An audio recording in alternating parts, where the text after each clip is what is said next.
అందరికీ నమస్కారం. నేను డాక్టర్ సంజన.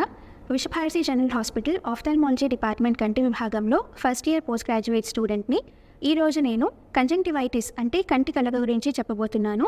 కంజంక్టివైటిస్ అనేది బ్యాక్టీరియా వల్ల కానీ, వైరస్ వల్ల కానీ లేదా అలర్జీ వల్ల కానీ వ్యాపిస్తుంది. ఈ వ్యాధి యొక్క లక్షణాలు వచ్చేసి కళ్ళు ఎర్రగా కావటం, కంట్లో నుంచి నీళ్లు కారటం లేదా చీము కారటం, కళ్ళు నవ్వ ఉండటం, కంట్లో ఏదో పడినట్టు ఒత్తుకోవటం లేదా కుచ్చుకుంటూ ఉండడం.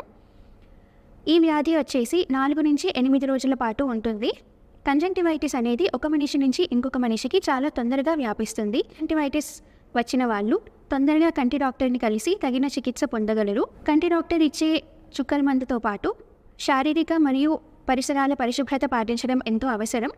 స్కూల్ పిల్లల్లో ఈ కంజంక్టివైటిస్ వచ్చినట్టయితే వాళ్ళని వారం పాటు స్కూల్కి పంపించకుండా ఉండటం మంచిది. పిల్లల్లో మనము జ్వరము, జలుబు, దగ్గు కూడా చూడొచ్చు. ఇంట్లో ఎవరైనా ఈ లక్షణాలతో బాధపడుతుంటే వాళ్ళు వాడే టవల్స్ కానీ, బెడ్షీట్స్ కానీ, పిల్లోస్ కానీ మనం వాడకుండా ఉండటం మంచిది. ఆడవారు అయితే కంజంక్టివైటిస్ వచ్చినప్పుడు ఐ మేకప్ ప్రోడక్ట్స్ ఏమీ వాడకుండా ఉంటే మంచిది. కావున ఈ వ్యాధితో ఎవరైనా బాధపడుతుంటే Visvabharati general hospital Penchikalapadu ophthalmology డిపార్ట్మెంట్ని సంప్రదించి తగిన చికిత్స మరియు దీని గురించి తీసుకోవాల్సిన జాగ్రత్తల గురించి వివరాలు పొందగలరు. ధన్యవాదాలు.